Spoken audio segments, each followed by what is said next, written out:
Bonjour, je m'appelle Robert Leblanc et bienvenue à nouveau au Moment catholique.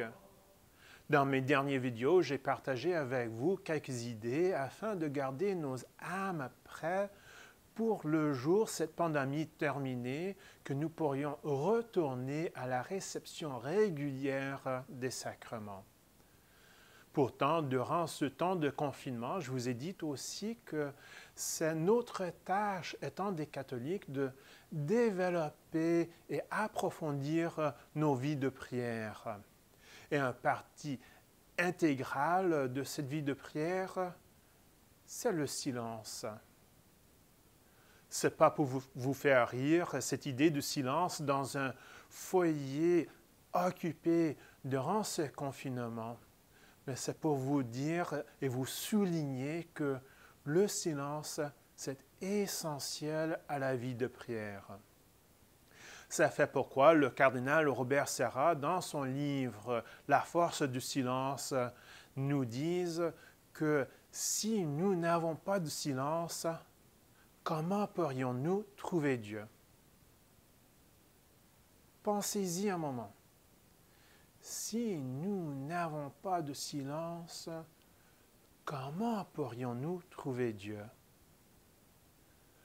Je trouve que l'évêque Fulton Sheen a bien illustré cette idée de besoin de silence pour la vie de prière lorsqu'il a dit quelque chose de genre que nos âmes sont comme une boîte de sel qui est remplie de poivre. Si cette boîte de sel est remplie de poivre, comment pourrions-nous y mettre du sel? Et c'est un peu la même idée avec nos cœurs et nos âmes aujourd'hui. Nos cœurs et nos âmes sont remplis du bruit, des distractions du monde. Et donc, parce qu'ils sont si remplis, comment pourrions Dieu y entrer? Si nous n'avons pas de silence, comment pourrions-nous trouver Dieu? Certes, c'est un grand défi à nos jours de confinement, lorsque toute la famille est logée sous le même toit 24 heures sur 24, de trouver ce silence. Mais c'est aussi possible si nous avons le respect et la compréhension des autres confinés avec nous, de notre désir et même besoin pour le silence. Alors, comment avoir ce respect et cette compréhension de notre besoin du silence? En premier, il faut en bien communiquer. Comment est-ce que les autres de votre famille vont respecter votre besoin, votre désir pour le silence s'ils ne connaissent même pas?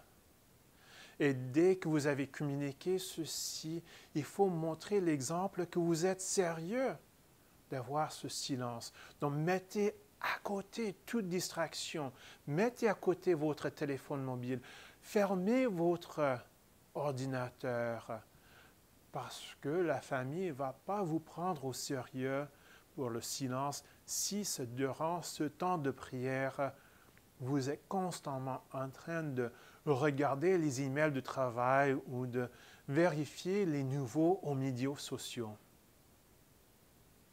Dès que les distractions sont mises à côté, il faut créer une routine de silence dans votre vie. Et moi, j'aime bien toujours dire le même temps de prière, la même heure de prière et la même place de prière. Il faut avoir une routine d'avoir ce silence à la même heure chaque jour. Comme ça, ceux qui sont avec vous dans la maison vont vite comprendre c'est l'heure de silence. Chez nous, on comprend très bien que mon heure de silence, c'est tout de suite le matin, lorsque je fais mon Lectio Divina en prenant mon café matinal. Dès qu'il était capable de s'en sortir lui-même de son lit et descendre les escaliers, mon fils savait que tôt le matin, c'est le moment de silence avec Dieu de papa.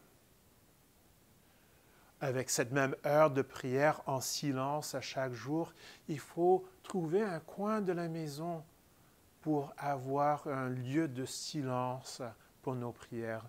Ça ne devrait pas être quelque chose de grand, simplement un tout petit coin, peut-être avec une petite statue ou des cartes de prière et un bougie. Des choses qui vont attirer votre cœur, qui vont attirer votre âme à Dieu. Maintenant, tout prêt pour cette routine de prière silencieuse, invitez votre famille à vous rejoindre. Il faut les inviter, mais surtout pas les forcer. Et soyez pas offensés si au début, ils ne vont pas répondre à votre invitation à la prière silencieuse. Quand même, j'imagine que vous alliez être un jour étonné que même les adolescents de la famille vont réaliser qu'il faut se déconnecter du monde et retrouver Dieu dans le silence. Alors, est-ce que c'est un défi de trouver du silence dans un foyer qui est occupé durant ce temps de confinement?